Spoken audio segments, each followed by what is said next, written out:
Esto es, claro, una metáfora, pero una ilustración que no significa que Dios haya muerto, sino que nunca existió. Evidentemente, alguien que está en la imaginación de nuestros ancestros fue un cuento de hadas de hace mucho para explicar las plagas. También para explicar la pérdida de cultivos, enfermedades y desastres, lo que ahora le atribuimos a las bacterias, virus, desórdenes cromosómicos, placas tectónicas. En resumen, la ciencia y la razón han reemplazado la superstición. Y somos el resultado de todo eso. Y con su permiso, me gustaría evitar este debate sin sentido y saltar directo a la conclusión que todo estudiante debe saber. No hay Dios. Lo único que necesito de ustedes es que escriban en el papel que les acabo de dar 3 simples palabras. Dios está muerto. Y debajo su firma. Cuando lleguemos a un consenso unánime, que espero que lo tengamos, me ahorraré el tedioso deber de pasar por antiguos y banales argumentos y ustedes pasarán a la sección del curso en la que los estudiantes siempre reciben las notas más bajas del semestre. Y cuando terminen, por favor pasen los papeles a la derecha.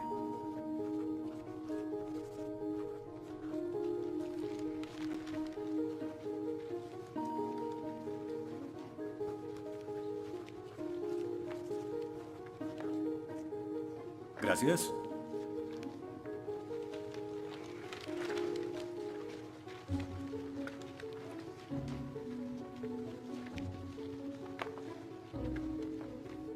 Gracias. Oh, una D minúscula. Esto debería tener crédito extra. Gracias. Disculpe, señor... Wheaton. Josh Wheaton. Señor Wheaton, ¿le pasa algo? No puedo hacer esto. No puedo hacer lo que pide, soy cristiano. No, no se preocupe. Aún puede regresar a su dormitorio, arrodillarse y orar al lado de su cama si quiere. Lo que haga con su vida es su problema, pero lo que haga aquí en la clase es el mío. Yo no puedo. Muy bien, señor Wheaton. Déjeme explicarle la alternativa. Si no puede admitir que Dios está muerto para el propósito de esta clase, entonces tendrá que defender la antítesis de que Dios no está muerto y será enfrente de la clase, en el atril. Y si falla, que de hecho lo hará, perderá esta sección que equivale al 30% de la nota final de este curso. ¿Lo acepta? ¿Quién decide si gano o pierdo la discusión? Pues yo lo haré. Es mi clase. Yo dirijo. La evaluación es mi privilegio. Con todo respeto, pero no creo que sea objetivo. ¿Y qué es lo que propone? Bien... ¿y qué tal ellos? Bien, es interesante, pero ¿por qué darles el poder a ellos? Ya los convenció. Lo que debo hacer es desconvencerlos, para que admitan su error.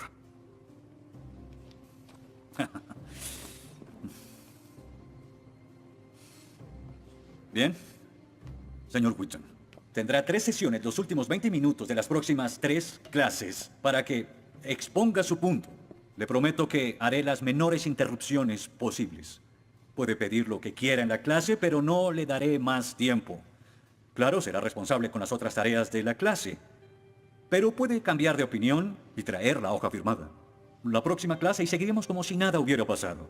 Y con eso, como lo había dicho antes, le daré la palabra al señor Wheaton, quien presentará su caso a favor de un dictador supremo celestial, también conocido como Dios. Señor Wheaton, ¿está listo? El atrio es suyo.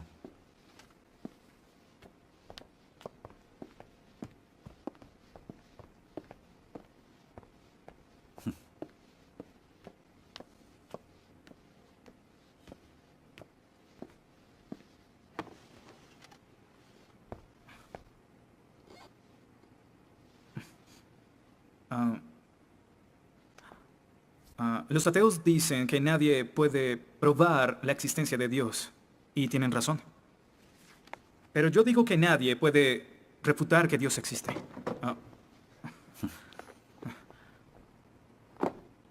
Pero la única forma de debatir este asunto es observando la evidencia disponible.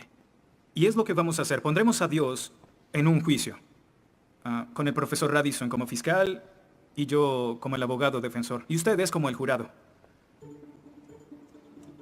La mayoría de cosmólogos están de acuerdo con que el universo empezó hace 13.7 billones de años en un evento conocido como la Gran Explosión. Ahora, analicemos la descripción del físico ganador del premio Nobel Steven Weinberg de cómo habría sido la Gran Explosión y, ya que él es ateo, podemos estar seguros de que no hay ninguna inclinación religiosa en su descripción. Al principio, hubo una explosión y en 3 minutos, 98% de la materia que hay o habrá se produjo. El universo apareció. Por 2500 años, la mayoría de científicos estuvieron de acuerdo con Aristóteles, con la idea de que el universo siempre ha existido sin inicio o final. Pero la Biblia no está de acuerdo. En 1920, el astrónomo belga Georges Lemaitre, teísta, que de hecho... ¿Qué es un teísta? Un teísta es alguien que cree en la existencia de Dios. Dijo que todo el universo saltó a la existencia en un billonésimo de segundo. De la nada, en un inimaginable destello de luz. Así es como esperaría que el universo respondiera si Dios hubiera dado la instrucción en Génesis 1:3 que exista la luz. En otras palabras, el origen del universo apareció como se esperaría después de leer Génesis y por 2500 años. La Biblia tiene razón y la ciencia está equivocada. Todo apunta a un Dios que lo creó, verán. En el mundo real no se ven cosas que se salgan de la nada, pero los ateos quieren hacer una excepción en esta regla. Específicamente en el universo y... Pero en su libro El espejismo de Dios, Richard Dawkins dice que si me dices que Dios creó el universo, entonces tengo el derecho a preguntar quién creó a Dios.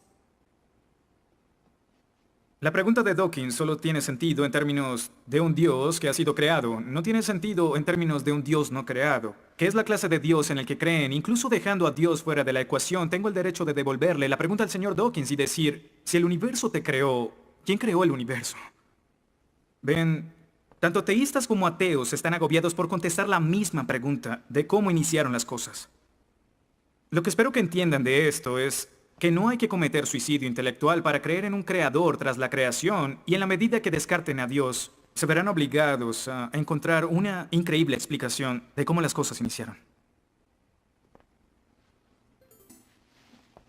Me imagino que estás satisfecho con tu presentación. Veo que astutamente evadiste el hecho de que Stephen Hawking, el científico más famoso del mundo y no es teísta, recientemente estuvo a favor de un universo autodiseñado. No lo evadí, Simplemente no lo sabías. Bien, veamos lo que el profesor Hawking, profesor lucasiano de física de Cambridge, quien ahora ocupa la silla usada por Sir Isaac Newton, tiene que decir sobre el origen del universo. Y cito, ya que hay una ley como la gravedad, el universo puede y se creará de la nada. Creación espontánea es la razón, hay algo en lugar de nada. Por eso es que el universo existe, nosotros existimos. No es necesario invocar a Dios para tener al universo en movimiento. Final de la cita.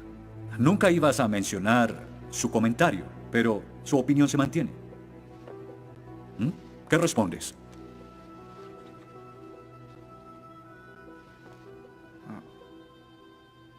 No sé. ¿No sabes? Pinché el globo de todo tu argumento con un solo alfiler y... ¿Tú no lo sabes? Oh. Señor, me gustaría decirle que tengo la respuesta perfecta, pero no quebranta mi fe. Oh, ok. Así que el más grande cerebro científico de toda la historia dice que Dios no es necesario, pero un estudiante de primer semestre dice, oh, sí lo es. Wow, ¿sabes? Va a ser una decisión muy difícil. Pues estaré pendiente la próxima semana. Se acabó la clase. Gracias a una ley como la gravedad, el universo puede y se creará de la nada. Y para ser honesto, no sabía cómo refutarlo.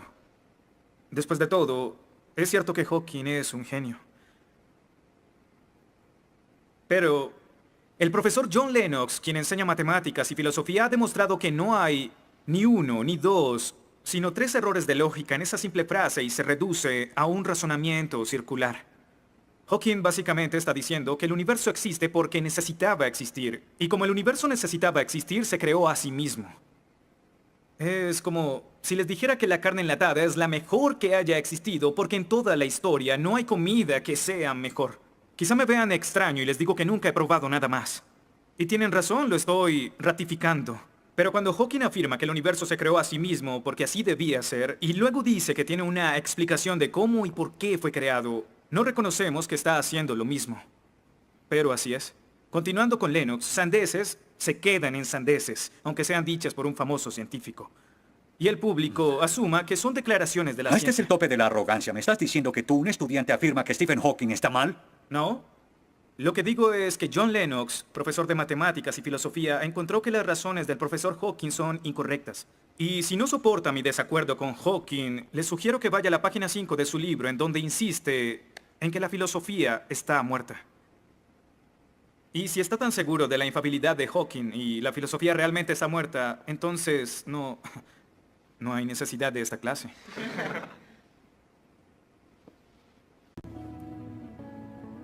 Damas y caballeros del jurado, desde hace 150 años los darwinistas han dicho que Dios es innecesario para explicar la existencia del hombre y que la evolución reemplaza a Dios. Pero la evolución solo nos dice lo que sucede una vez que se tiene vida.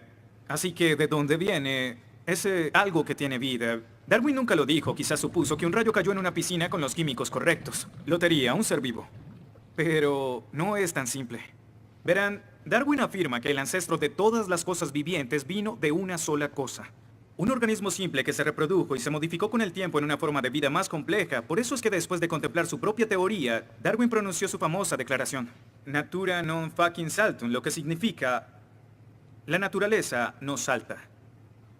Y como el famoso autor Lee Strobel dijo, si puedes imaginar los 3.8 billones de años que los científicos dicen que la vida ha estado entre nosotros en un día de 24 horas, en el espacio de 90 segundos, la mayoría de grupos de animales de repente aparecieron en las formas que actualmente tienen. No como Darwin predijo, sino en términos de evolución, casi instantáneamente. Así que la naturaleza no salta, se convierte en la naturaleza dio un gran salto.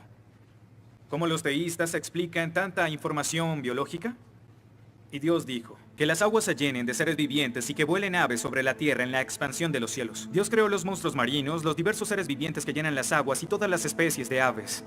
Y Dios vio que esto era bueno. Génesis 1:20. En otras palabras, la creación sucedió porque Dios lo dijo. Y lo que parece para nosotros un proceso oscuro sin guía, pudo realmente ser controlado de principio a fin. Se dice que el mal es el arma más potente del ateísmo contra la fe cristiana. Después de todo, la existencia del mal nos lleva a una pregunta. ¿Y si Dios es tan bueno y tan poderoso, por qué permite que el mal exista? La respuesta a esto es muy simple. Libre albedrío. Dios permite que el mal exista por el libre albedrío. Desde el punto de vista cristiano, Dios tolera el mal en este mundo por un tiempo, para que un día todos los que eligieron amarlo estén con Él en el cielo, apartados del mal, pero con el libre albedrío intacto. En otras palabras, la intención de Dios con el mal es destruirlo un día. Oh, qué conveniente. Un día me desharé de todo el mal del mundo, pero hasta ese momento tendrán que lidiar con las guerras, holocaustos, tsunamis, pobreza, hambruna y sida. Que se diviertan. Luego nos enseñará sobre el absolutismo moral. ¿Pero por qué no? El profesor Radisson, quien claramente es ateo, no cree en absolutismo moral, pero en su programa dice que planea hacernos un examen en la última semana. Apuesto a que si consigo una A en el examen haciendo trampa, inmediatamente empezará a sonar como un cristiano insistiendo que está mal hacerlo. ¿Y qué base tendría él? Si el propósito de mis acciones es lograr el éxito, entonces, ¿por qué no podría hacerlo? Para los cristianos, el punto de la moralidad, lo que constituye lo bueno y lo malo, es una línea directa que nos conduce hacia Dios. Oh, estás diciendo que necesitamos a Dios para ser morales, que una moral atea no es posible. No, pero sin Dios no hay una razón para ser moral, no habría un estándar para el comportamiento moral. Para los cristianos, mentir, robar, hacer trampa en un examen para lograr una calificación que no merezco está prohibido. Pero si Dios no existiera, según Dostoyevsky, este es el punto. Ahora, si Dios no existe, entonces todo es permitido. Y no solo es permitido, sino sin sentido. Si el profesor Radisson tiene razón, entonces nuestra lucha, nuestro debate, lo que decidamos aquí no tiene sentido. Nuestras vidas, nuestras muertes no serán diferentes a las de un pez dorado. Oh, qué ridiculez. Después de toda tu charla, ¿quieres decir que solo hay una opción? Creer o no creer. Así es. Eso es todo. De eso se trata todo. La diferencia entre su posición y la mía es que usted les quitó su elección. Les exigió que eligieran la casilla marcada con no creo. Sí, porque quiero liberarlos. Porque la religión es como un virus mental que los padres han heredado a sus hijos. Y el cristianismo es el peor de todos. Lentamente se mete en tu vida cuando estás débil, enfermo o indefenso. ¿La religión es una enfermedad? Sí. Sí, infecta todo. Es la enemiga de la razón. ¿Razón? Profesor, usted dejó la razón hace mucho tiempo. Lo que nos está enseñando aquí no es filosofía, ni siquiera es ateísmo. Lo que nos está enseñando aquí es antiteísmo. No es suficiente. Necesita que todos no creamos como usted. ¿Por qué no admites la verdad? ¿Quieres enredarlos en tu primitiva superstición? Lo que quiero es que tomen su propia decisión. Eso es lo que Dios No quiere. sabes cuánto voy a disfrutar reprobándote. Pero ¿a quién realmente quiere reprobar, profesor? ¿A mí? ¿O a Dios?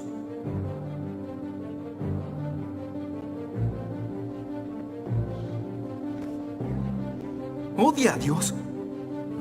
Ni siquiera es una pregunta. Ok. ¿Por qué odia a Dios? Esto es ridículo. ¿Por qué odia a Dios? Responda la pregunta. ¿Ha visto la ciencia y los argumentos? La ciencia avala su existencia, conoce la verdad. ¿Por qué lo odia? ¿Por qué? Esta es una pregunta simple, profesor. ¿Por qué odia a Dios? Porque Él me quitó todo lo que era importante para mí. Sí, yo odio a Dios. Todo lo que siento por Él es odio.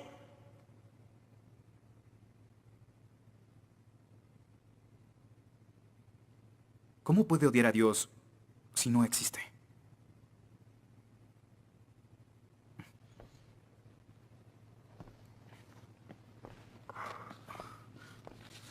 No probaste nada.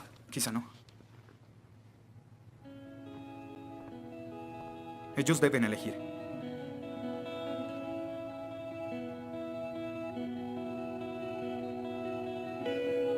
¿Está Dios muerto?